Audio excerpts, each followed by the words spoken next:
Welcome, I'm Sylvia Schnapp, and we're continuing with Cristero Stories here on kdtv.com. Today I have a gentleman that I've invited to come share with me how he heard about the Cristero Revolution, but from the vantage point of being a little boy growing up in Cuba. And so you might say, what does Cuba have to do with the Cristero Revolution in Mexico? Well, we'll find out with this interview. So I welcome today with me Carlos Lacia de Varona. Welcome, Carlos. Gracias. Yeah. Now, Carlos and I began speaking about this about 6 months ago, some time ago here in Southern California, and realized that Carlos has an interesting background. But what's interesting here is that he had heard about the Cristero Revolution as a young child growing up in Cuba. So tell us, Carlos, how you came to know this story of the Mexican Cristero Revolution. Well, to begin with, I wouldn't be here if it wasn't for that revolution. And there's very, very important reason. I went to school with the Sisters of the Verbo Encarnado. They had a school in my hometown. Mm-hmm. And so the sisters... And this was in Cuba, right? Cuba. So you were born and raised in Cuba. Exactly, in Las Tunas, in the eastern part of the island. Okay. And how did the sisters get there? Well, during the Cristero Revolution, a lot of the religious organizations were expelled from the country. Now that's something that people may not understand fully, you know, what kind of impact it had. Of course it had men fighting for their religious freedom as, you know, Catholic warriors or soldiers. It had other men fighting for the government side, but then it also affected the clergy. Not only the priests, who were asked then to not perform any weddings, any baptisms, etc. They pretty much had to hide. But the interesting part is people really don't know that it affected the nuns. It affected convents throughout Mexico. So here was this Orden del Verbo Encarnado. So it's the order of the Word made flesh. And it came to then reside in Cuba. The nuns did. Right. And it precisely during the what do you call it? It's when the period in which Mexico was sort of drawing the line between the church and the state. Yes. Mm-hmm. And the line was drawn extremely severely. Mm-hmm. And so a lot of the religious orders were expelled from the country. Mm-hmm. Especially those who had ties with foreign countries. Curiously, that's what happened later on in Cuba when I was there. Mm-hmm. And so you have a very similar circumstance. Mm-hmm. So what they did is a lot of the nuns sought refuge in Cuba. Cuba and Mexico always had extremely close relationships. Mm-hmm. And so it was not strange that the same way that Cubans fighting against whatever they were fighting had problems, they sought refuge in Mexico. Mm-hmm. Vice versa would happen over here, and that's when they showed up over there. So there was an exchange, so to speak. Sort of an exchange, exactly. Yeah. So, so the nuns ended up there in Cuba, and how you came to know them is because you went to a Catholic school. Exactly. And they were the teachers? They were the teachers. Okay. Okay. And it goes just beyond being teachers. It's just like they were ambassadors of Mexico. Ambassadors of Mexico. Because in my hometown, when I grew up, whenever you said Mexico, you meant the nuns. So it was one and the same. If you were talking about Mexico, it was about these nuns that had come over. Exactly. In my hometown, because of that particular relationship. You'll find it funny, in my hometown, when I was growing up, whenever you said the word Polish, you really meant Jew. It wasn't polite to say Jew, so they say, oh, the Polish, because a lot of Polish Jews settled in my hometown. Okay. And with the nuns, something very similar. So the nuns, you recall then as a young boy, you were grade school. Mm-hmm. They were the ambassadors, they were your teachers, and how did they come about telling you about the Cristero Revolution? Because that's all we heard. I mean, I learned about the Cristero revolution That's along once I amazing. heard about Cuban history. I mean, we're talking like they would stop during religion class, during whatever class, and the nun would say, well, you know what happened over here, and we're grateful to be here because we can wear our habits in Mexico. We cannot wear our habits So because they, religious okay, garb. okay, so go on and tell the audience what you have heard then about the religious garb. No, the religious garb. So they felt freer in Cuba. This is years after the Castelo Revolution, Yes. but that is when they were telling me all about the revolution. And when I saw the movie, Forget It Glory, the whole thing about Viva Cristo Rey and all that, they said that with such emphasis, with such a verve, I could almost feel it, you know, that they really felt this thing. It wasn't just like what I saw in the movie, it was for them a very real something, a very real part of history that Yes. happened and they brought to us. Wow.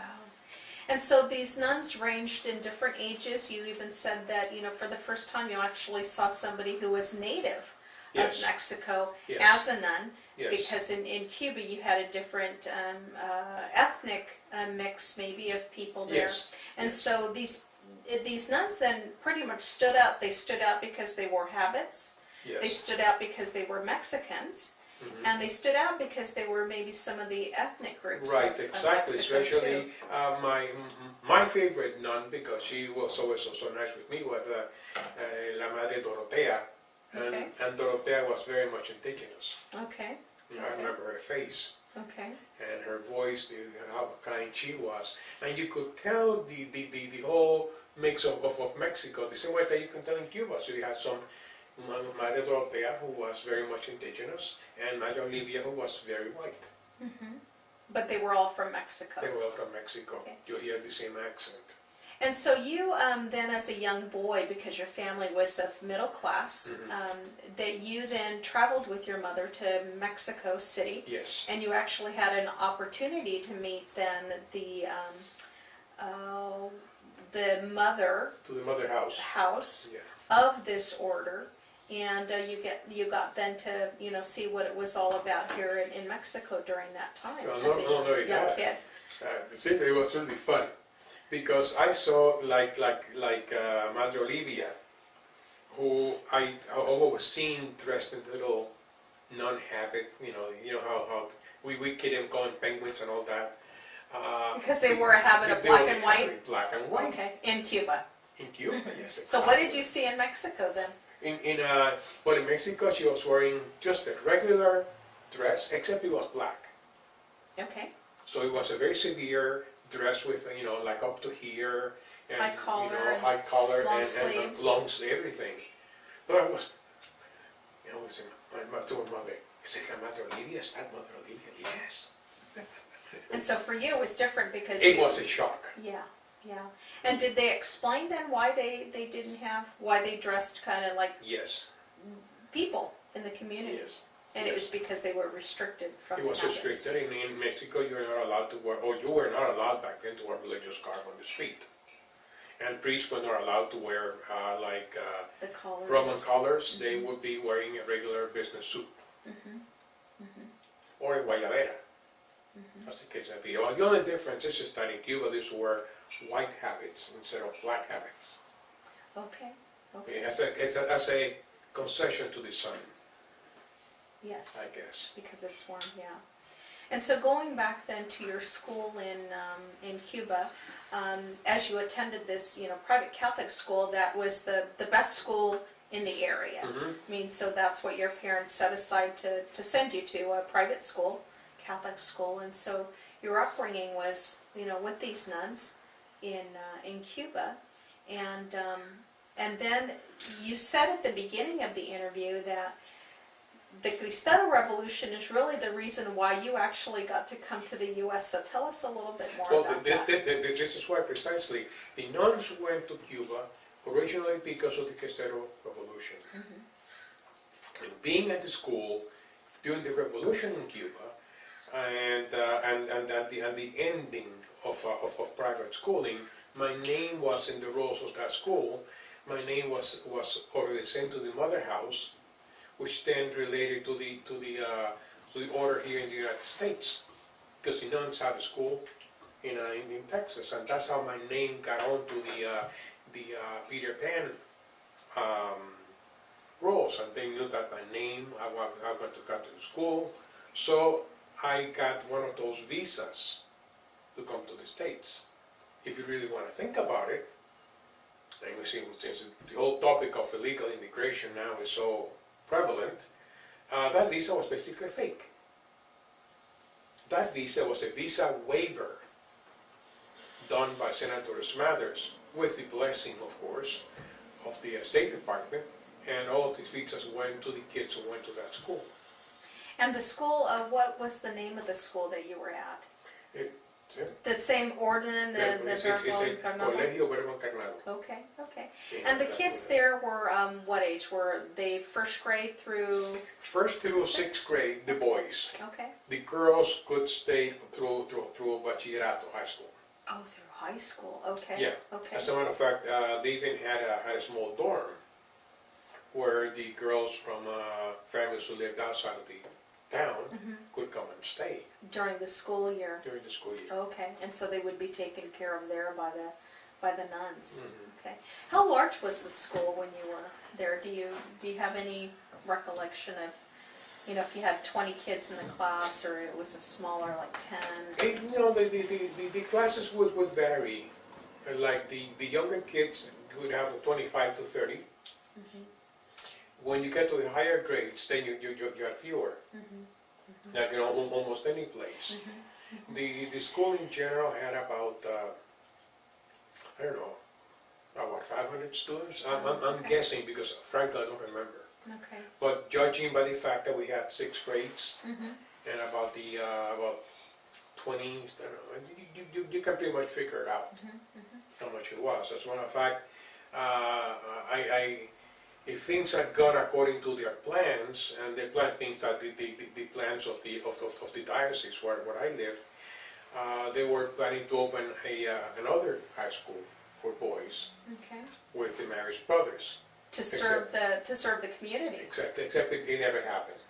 Okay, because by that time then, there was the Cuban Revolution. The revolution came over, and the same thing that happened in Mexico happened to nuns. They got kicked out of the country. And the nuns went where?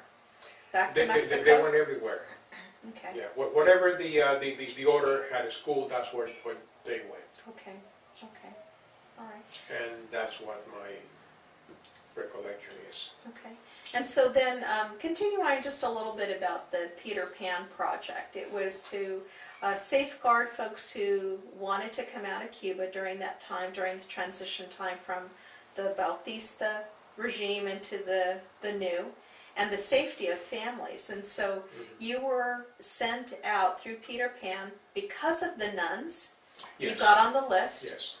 And then you got on a plane and it went to Miami. And you were how old, Carlos? I was 13. Do you remember that as if it was just yesterday? I remember everything. I remember, who doesn't remember that? I mean, we were talking I would about, imagine that's one of the big highlights of a life. Such a sea change in your life. You leave a country, you leave a style of life, and then you find another one with another language, other customs. And the first thing, I think I told you that, the first thing I did when I got off the plane, What did you ask for? I asked for a Coke. I want the real Coca-Cola because I haven't had one in about 3 years.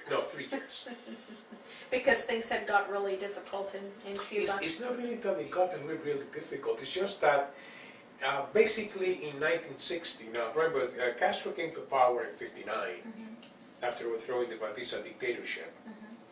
And so from about 1960, like 1 year only, but it seemed like a long time. But about a year you couldn't have Coke. Not the real thing anyway. And that is how I had that whole desire built up to have a Coke. Yeah, wow. And so this was 1961? 1961. So then you had been a student with this school, and they put you on the list, even though within like the last year to year and a half, you weren't actually at the school attending. No, and this is what was actually important. Time, I had to go back to it because there's a time distortion for me. Okay, the Bay of Pigs invasion was in April of '61, and I left the country on October 2nd of 1961. So you figure out how long that is. That is only about 6 months. But it seemed to be like such a long time. It seemed longer because so many things were happening. Now, your family, your mother was a teacher, My mother and was a your teacher. father was an attorney, An attorney, yes. and your grandfather was an attorney. So your Yeah. father and your grandfather had a joint law firm, Yes. and your mother was a teacher in the community. So they were, of people who had means, who were educated folks, who were, in this town there on the eastern part of Cuba. And so life must have been even that much more different for them as they grew up as adults and Yes. were raising you as their son there. And so then the 6-month period probably seemed like an eternity, like you said. And so you ended up on this roster. Well, no, that's what I want to tell you about. Those 6 months is they became very important. I'm writing a book about that time because it's the only time in my life in which I felt like I had to be in hiding. Because if you were not in school, you were supposed to participate in this program to educate people out in the countryside. And they took it to be like re-education camps. So it's a mandatory thing then for It was kids. mandatory, exactly. So if you weren't involved in a school, you had to be somewhere. Yes. And my parents definitely didn't want that, so they had the excuse that I had gone on vacation to be with my relatives in Havana when I really wasn't. And so you were, what, 11, 12, 13? Exactly. I was 12 years old. Can you imagine an 11-year-old boy being cooked up and not be able to get out of the house, or else you get people in trouble? And that's the only time in which I felt this whole thing. I had to look out the window and make sure people didn't see me. And the only thing that I have seen akin to when I read later on the Diary of Anne Frank, it's about the same thing. You look out the window and you see people. And I felt a kinship. Do you think that even the nuns had prepared you for a time when, during the Cristero Revolution, those of the cloth had to hide? The nuns then were, sent out of the country. But they were, in a sense, hiding in Mexico. When you saw them, they weren't in their habits like what you had seen in Cuba. Exactly. They looked like normal people. Do you think maybe in your heart or in the process of being a young kid that they might have instilled some of these things to say, you do what you can with what you have and you protect yourself, but you then share what's important? Do you think that any of that has any kind of resonance with what you had to do then as a 11, 12, and 13-year-old? I never quite thought about it that way. This is interesting. It should have, but it didn't. At that age, when you're discovering things, everything is new. Okay, so I saw the nuns in Mexico prior to the revolution, having taken power in Cuba. We're talking, I saw them in 1958. Okay. But 1958 is the year in which the war is going on. So everything you see is new. Everything is not only new. Everything is happening like boom, boom, boom. It's like life is happening very quickly, and you don't have time to really digest anything until years afterwards. And that's what happened to me. It took me years to digest a lot of these things. Wow. And so then you came as a 13-year-old, accompanied by your 12-year-old cousin. Yes, I was in charge. You were in charge. You were the one that was, and you had to learn things by your parents.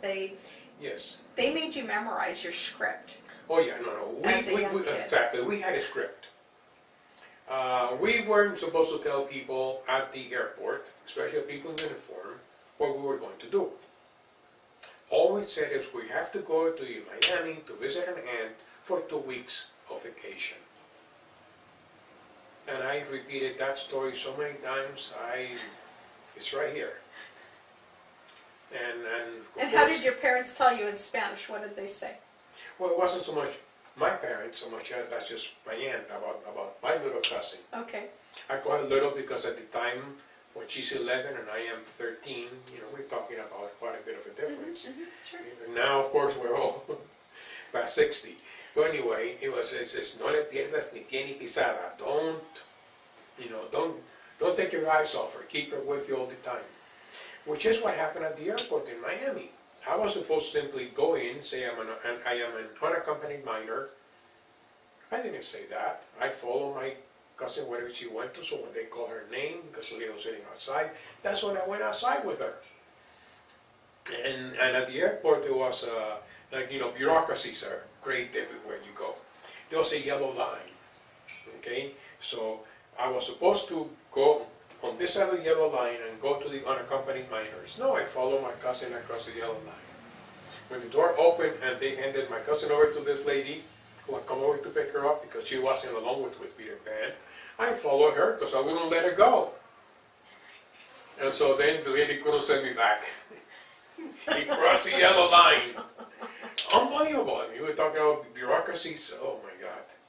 But it's funny. Crossing that yellow line made a big impact in me because I couldn't go along with the Peter Pan school distribution.